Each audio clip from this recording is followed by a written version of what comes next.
Hello, welcome back to the Football Terrace. Thank you all very, very much for tuning in.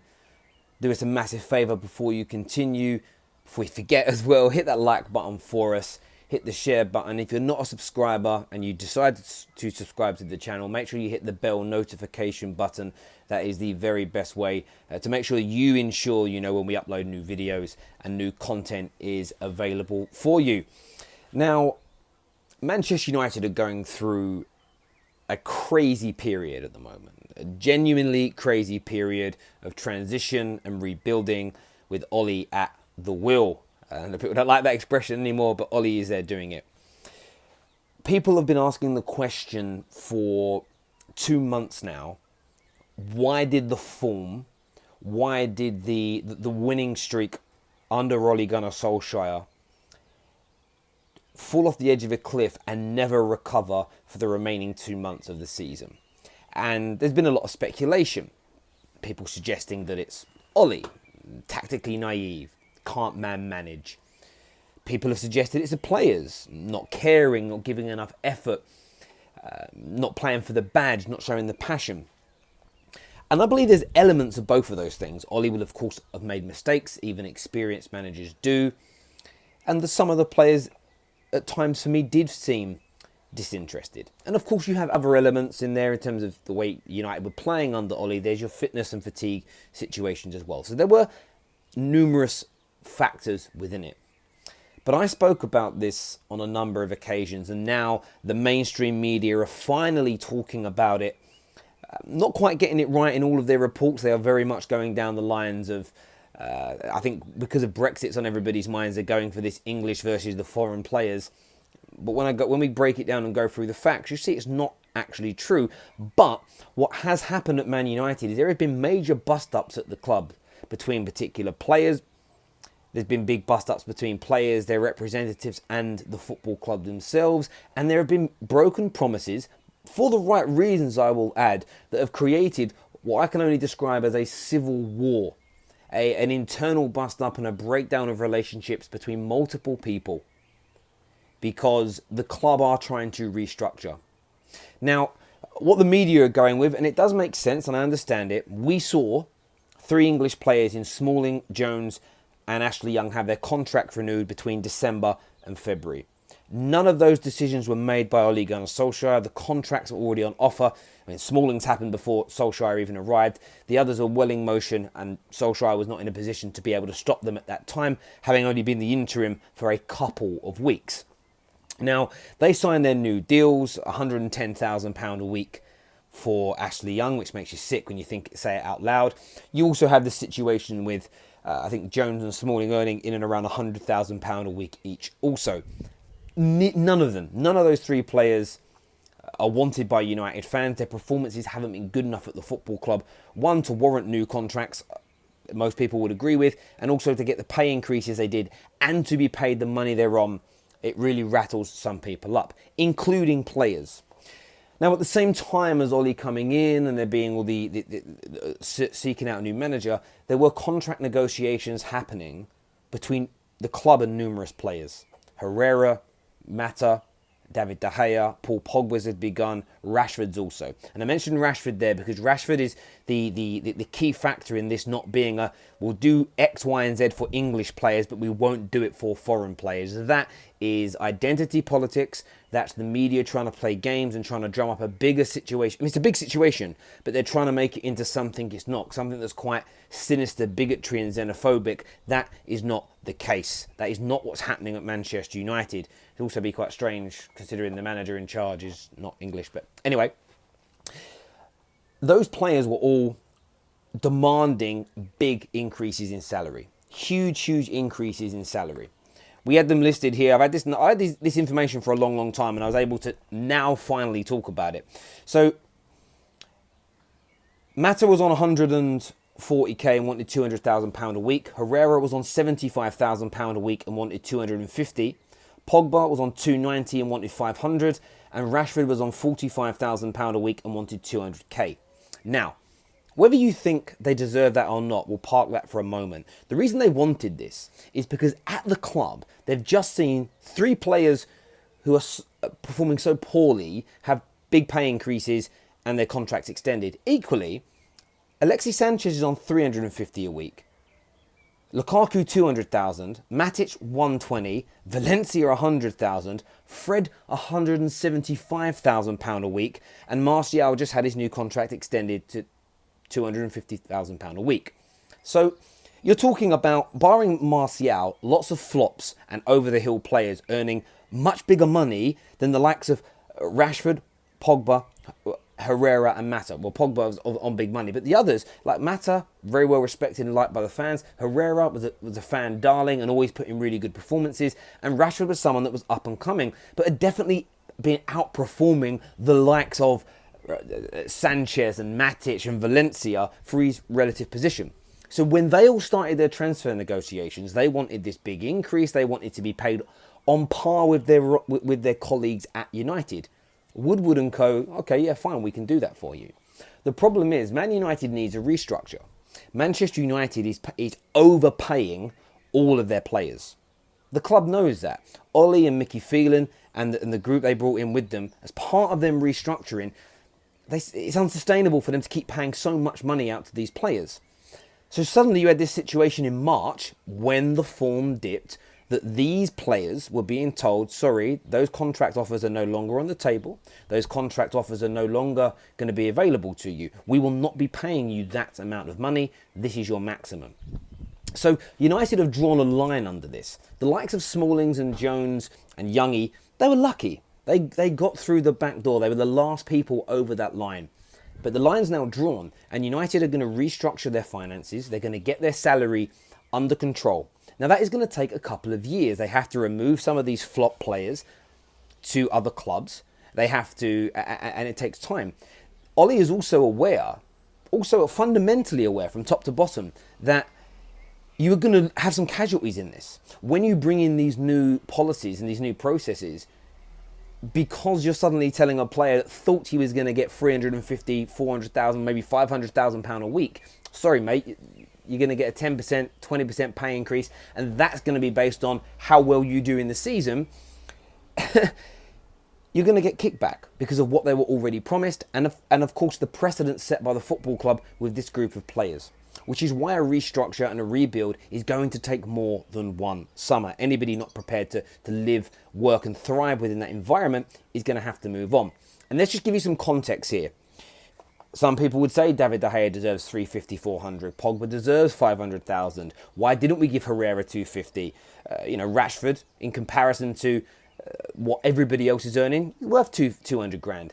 This is why United are restructuring. Remember, we're not as cash rich as City. City pay Aguero. Think what Aguero has achieved at City and in the Premier League. He's on 280 a week. Sane, 60. David Silva is on 160 a week. You've got Kevin De Bruyne on big money on 230. And then you've got Vincent Kompany, their captain. Look how amazing he is. He was on 150,000 a week. Put that into comparison to what Man United players, what this group of players have achieved on the field in terms of trophies and performances, and compare it to the best team in the league. You cannot be paying the Man United squad 50% more, 10%, 20%, 50%, double, whatever it may be. You cannot be paying them more than this City side. United need to look at themselves in the mirror and say, yes, we're maybe the biggest club in the world in terms of numbers. We get a lot of TV rights, but you guys ain't performing. I can't warrant giving a striker that's scoring 14 goals a year 200 grand a week, 300 grand a week, 400 grand a week. What then happens when you go out and sign a truly devastatingly world-class striker? How much money are you going to have to pay him? And then you worry that this new superstar striker comes in on 600 grand a week. He's got to be the highest paid player. He's the best. What if he then flops? And you've got your second string striker who's on 120 grand a week is outscoring the 600,000 pound a week striker. Suddenly they're all going to want pay increases, and there comes a breaking point where it is unsustainable. So it's nice now that the media are starting to release this information. It is, of course, a massive, massive shame that the information's coming out and they are twisting it. They're doing what the media does. They're trying to create a real division between Man United fans at the moment. But what we've got to understand here, and the reason I've taken the time to do this video, and I'm going to jump into your comments in a moment. It's quite a long-winded story. The reason why I think we need to take time to focus on it is this is what Ole Gunnar Solskjaer is up against. Before we talk about tactics and formations and substitutes and purchases of players, these are the cultural, structural changes that are imperative for Manchester United to change and get improved ever before they can think about challenging for Premier League titles and Champions Leagues again. It's imperative, of the most paramount importance, to get these types of things fixed. Otherwise, you end up paying well over the odds for the players. It makes it harder to sign new individuals. It also takes away motivation. It also takes away the motivation for these players to have to achieve something to become super rich and the highest paid players. Rooney got given a £350,000 a week contract, yes, but look what he had achieved up until that point. How can you warrant paying any of these current Man United players, maybe barring De Gea, that same money when they haven't come anywhere near that level of achievements? I get there's more money in football, but then you look at what City are paying people, you look at what Liverpool are paying, you look at it's literally chalk and cheese. It really, really is. But let's jump into some of your live comments on this. If you haven't done so already, by the way, please smash that like button for us. They're not coming up on the screen, the live comments, but here we go. Brandon says Ramsey wanted higher wages because of Ozil was on 350k, but Arsenal refused, and now he's gone to Juve. United will also lose their best players. Absolutely, that United may do, but it's important to get this under control. Otherwise, it goes from being it's like fire. You can lose control of it, and at the moment, it's almost out of control. And if it continues, it'll be a wildfire, and then you're not reining it in. It's going to destroy too much before it stops. So I've got to turn the screen up so I can actually read these comments. This is what Martin says. He goes, players are scum. If the reason they have down tools is because of wages and they want booting out, starting with... So listen, I haven't said no one's down tools here. This is the interesting point. I'm not suggesting they have down tools, but when you have frictions amongst players, when you have 3 or 4 players unhappy with the club, when you get other individuals, and Martial and Jones, etc., that have got their new deals before this new sort of precedent has been set, it causes anxiety. Not anxiety, that's the wrong word. It causes friction. It causes problems. It causes issues with morale. And then when the going gets tough and you lose a couple of games, it can make things difficult, especially if 2, 3 or 4 of them are thinking, I'm leaving. What you've also got to throw into this mix, which hasn't even been mentioned in this so far, is that Ollie had also informed about 7 or 8 members of the squad that they were dead, done and finished here. That ruthless streak that we were demanding in both these incidences of the contract, new style of contracts, and telling these players you're done and you're dead at the club. These things happened. Some would have said maybe you wait to the end of the season.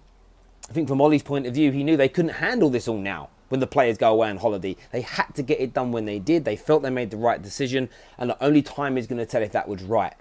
But I get your point, but I'm not saying anyone down tools specifically, but imagine all this going on at a football club at the same time. It's a lot to take in, and I can understand why the form crashed and dipped so dramatically. Let's do some more of these comments here. Rashford does not deserve to earn more than Lingard.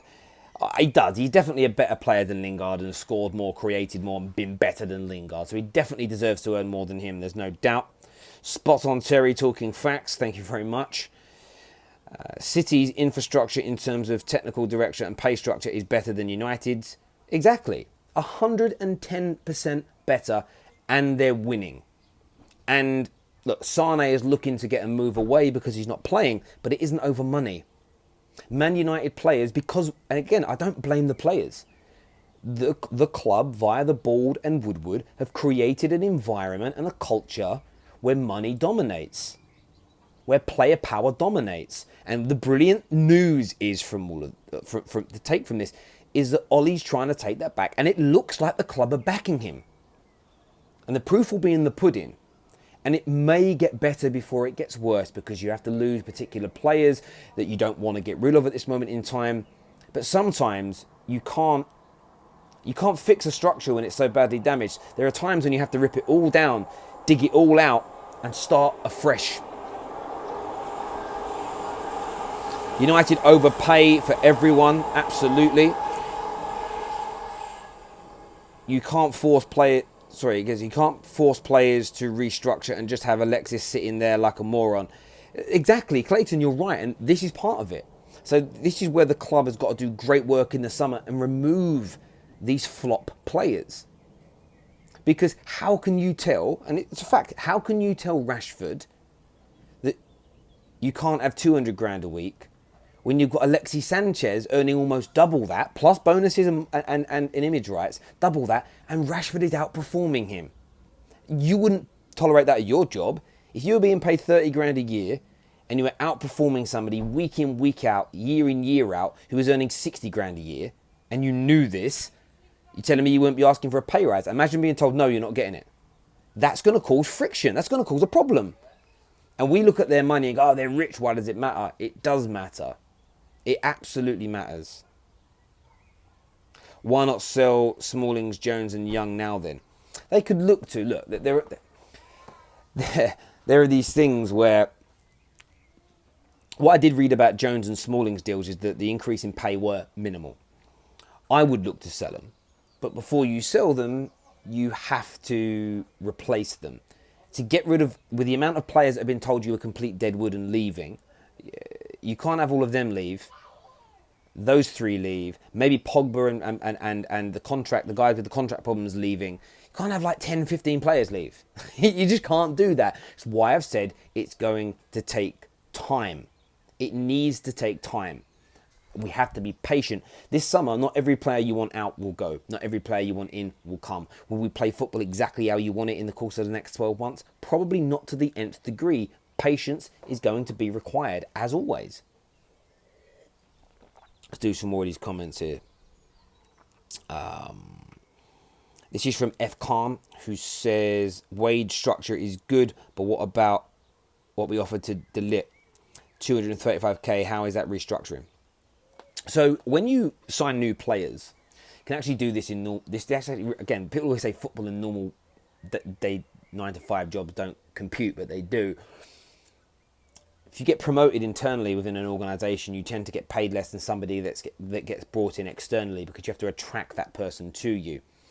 Equally, there isn't a player barring Paul Pogba within this Manchester United setup who is that is coveted in the same way that the lit is. I mean, this guy got to a Champions League semi-final. He's going. I know it's only the Dutch league, but he's won everything there is to win there as well. How many of our players have done that as key starters? De Gea and Pogba, and they're the only ones that you would say would warrant anywhere near the money they're asking for. Everybody else, no. I know that the likes of Smalling and Jones won Premier Leagues, but they weren't key figures. They weren't key members of the teams that did that, were they? They were the fringe players. They were the backups, the backup dancers to it. So I think that's important to mention. So you've got that. But you're right. When you sign big name players, like we signed Fred for 50 million, he's on 175,000 a week. You do run the risk, if those players don't perform, of members of the squad around. So imagine you bring Delit in on 235, does average for a couple of years, and then Lindelof's like, well, I want 250,000 because I'm performing better, and the club say no. You cause yourself a problem, which is why you shouldn't just be signing players because you've turned their head with loads of money. They've got to genuinely want to be here. That doesn't mean it always works, but 9 times out of 10 it does. It's why you have to buy you have to buy the players for the right reasons to fit what you need, but equally you can't be picking people that only want you because you're paying more money. I don't believe it's conducive, and I believe that kind of structure will fall down. Like Arnold, here we go. You're so far up Trashbeck. Who's Trashbeck? Arse, it's unbelievable. How can you seriously back that piece of shit? Well, listen, what I would say to you first of all is, don't come on this platform. Don't come on this platform and start referring to, any football player as a piece of shit. Okay?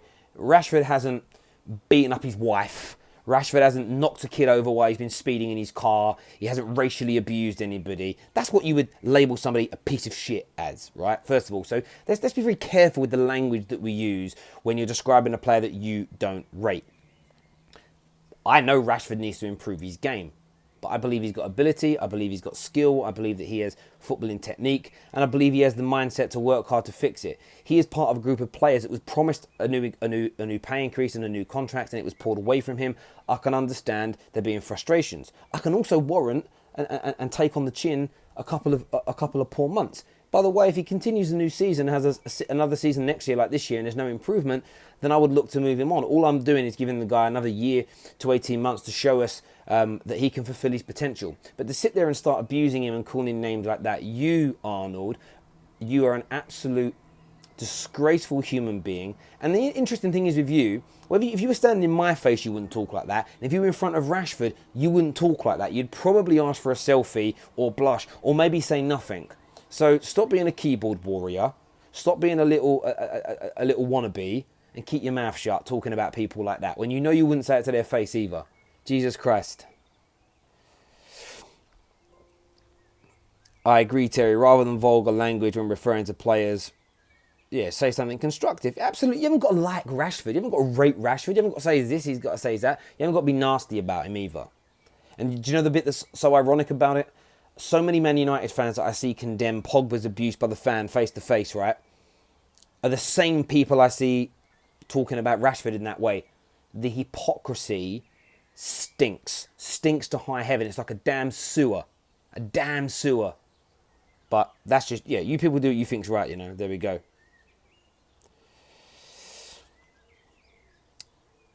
Baz says, what are the rules to buy out contract, Terry? Can the club...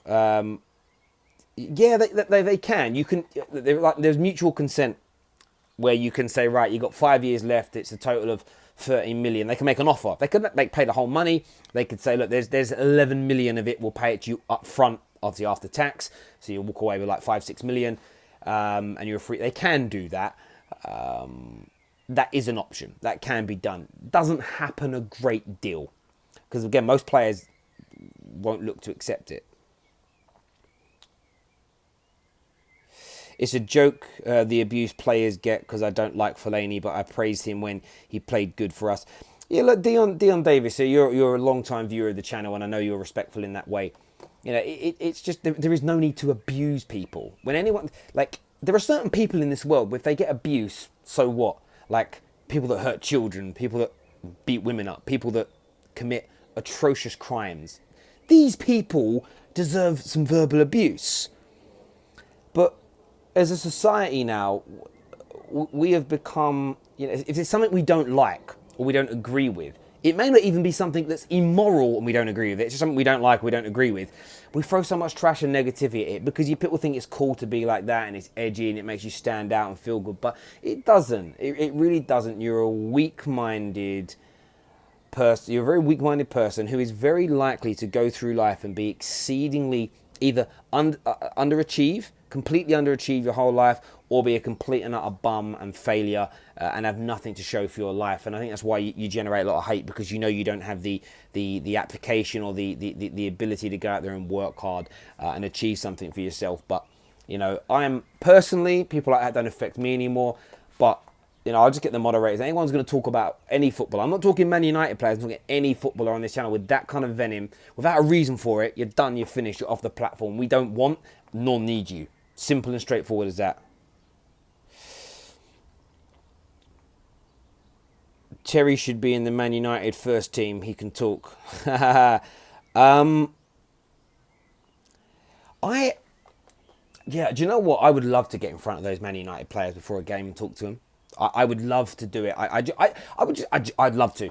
It'd be a dream. It'd be a dream. But there we go. This channel has improved tremendously in the last few months. Less focus on hate is great.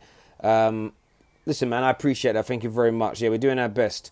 There's still banter, and we still throw salt at other clubs. That's all part and parcel of it. But there is no place for hate, especially in football. Like, it's meant to be fun, right? It's meant to be fun. It's a pastime. We're meant to enjoy it. Why the hate? Why that venomous aggression towards people? Look, by the way, I was there once upon a time. I was there. I was doing it. But I also know what was going on in my life, and I wasn't happy with what I was doing, what I was achieving, the way I was living my life, my job, the assets I didn't have. I was angry. So I took it out on people, and when I focused on myself and improved my life, and by the way, I only did that through hard work and perseverance, a bit of luck. You always get a bit of luck along the way. I now feel better about it. And by the way, I don't even feel like I made it yet. There's still a long, long way to go, and a lot of striving and a lot of stepping forward to do. But you have to look for the light, and you have to look for the positive. Otherwise, you're gonna grow up and be a very miserable person. Got a super chat through here that says Rashford succeeding is a step towards restoring the Man United we want to see. Jeff, all these players succeeding, and Rashford is part of that. I want to see all of them, academy or not, succeed. It's always sweet and special when it's an academy player and one of your own, because they're free, they come from your academy, they get it, it's great. But if Rashford doesn't make it, and it's Martial that does, you're going to see a happy man sitting here. You know, there's no kind of, there isn't one person I prefer it to be over another. I just want them to do it, simple as that. But I get your overarching point, and I think you're right there. But there we go. Let's do one more comment here. Rashford is young. He should stay on the he should stay on the coaching staff. He should stay. The coaching staff should work with him, because when Rashford was in form, everybody was happy. Absolutely, which is why the level of criticism he's got is over the top, because he had that 3.5 month period under Ollie where he was sensational. And like I've said, all this shite hit the fan at exactly the same time, and people dipped, and he had a bit of an injury. And I'm not defending Rashford. He was poor and deserves criticism for that form, but that poor form doesn't warrant the abuse that he's getting. The level of abuse is not equal to it. There are Premier League players that have killed people through dangerous driving that get less abuse than Rashford. And I'm not even saying abuse them, but I mean that would be a reason to give someone abuse. It's crazy. It's absolutely ridiculous. It really, really is. But listen, thank you all for tuning in as ever. You know how much I appreciate it here on the Football Terrace. Before you go, if you could all please smash that like button for us, hit the share button as well. We'll be back tomorrow. I'm going to now sit here and have a few nice glasses of wine on this beautiful Saturday evening. Kids are all tucked up in bed. Happy days. See you later. Bye bye.